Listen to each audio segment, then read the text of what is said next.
and other forms of media that he was making his rounds on. Now, the Fort Fairfield Journal reported on March 27, 2008, Canadian Army may assist Maine authorities during civil emergency. Now, we talked about this on the show a few weeks ago.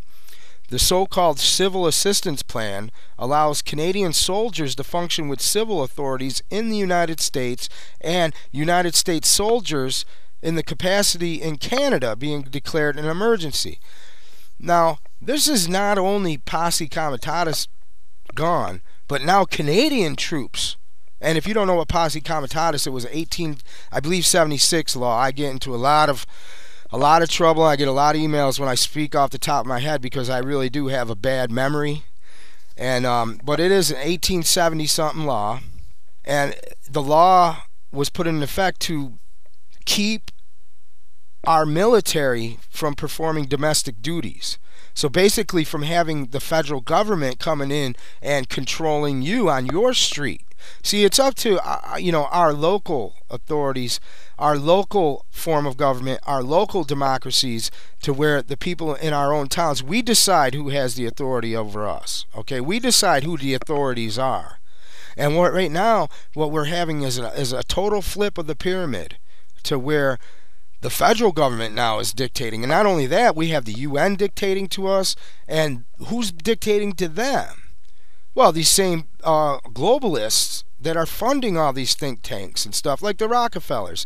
But basically, international bankers is the problem, and they are the ones that are the enemy. They are the ones that should be locked up and thrown in jail, along with all their little worker bees who know what and some of them know what they're doing, and some of them are just plain brainwashed beyond repair.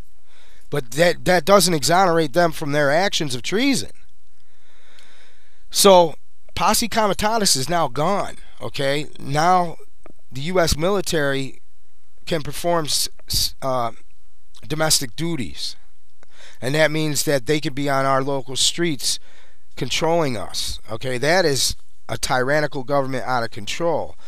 But now it's going even farther than that. Okay, now it's going to where not only the U.S. military can perform domestic duties on our street, we'll have Canadian troops here on our streets.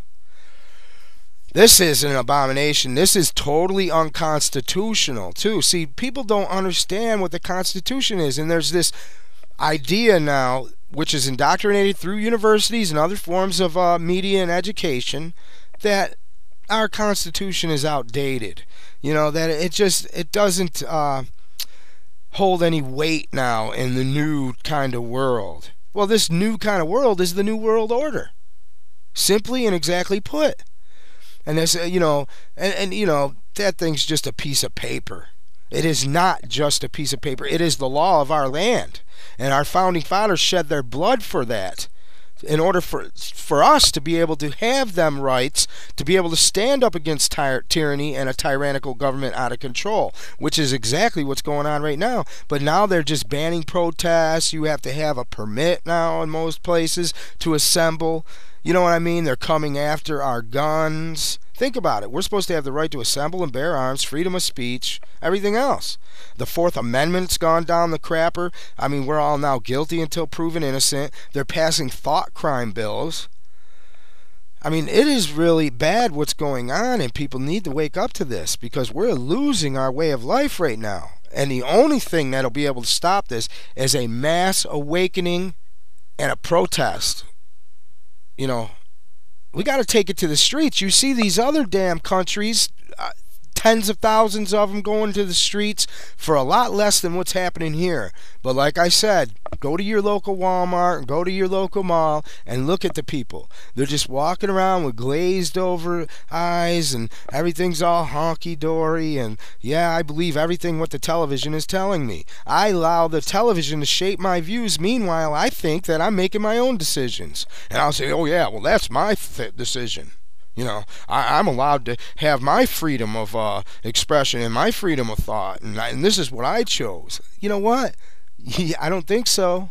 I think all them ideas have been put in your brain subconsciously while you're watching the tube or reading the newspaper or your favorite magazine or listening to you know, your favorite so-called speakers at universities around the country.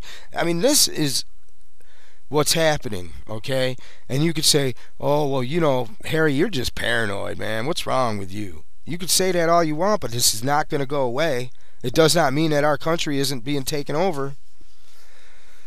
Oh, the CAP, which is the Civil Assistance Plan, was not authorized by congressional legislation or as a treaty between two countries by the U.S. Senate.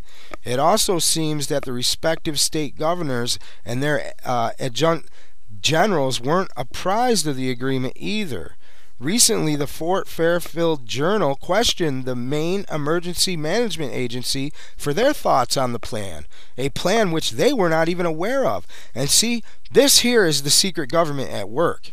You know, even the Maine Emergency Management Agency has no idea that there's now been an agreement to have Canadian troops come over and perform domestic duties. I mean, think about this.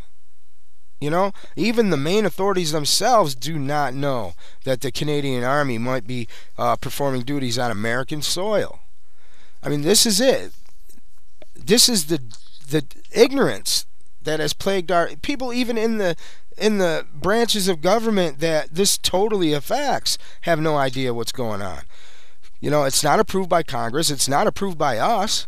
And the elections have been rigged in most cases throughout the country. And you could say, oh, no, that's not true, but it is well documented. Our leaders are not our leaders, okay? And, I mean, look at the propaganda that's on TV every day pushing these so-called people, okay? Oh, well, you know, trying to tell you you don't have a choice. This is it. You have three choices: Obama, Hillary, and McCain.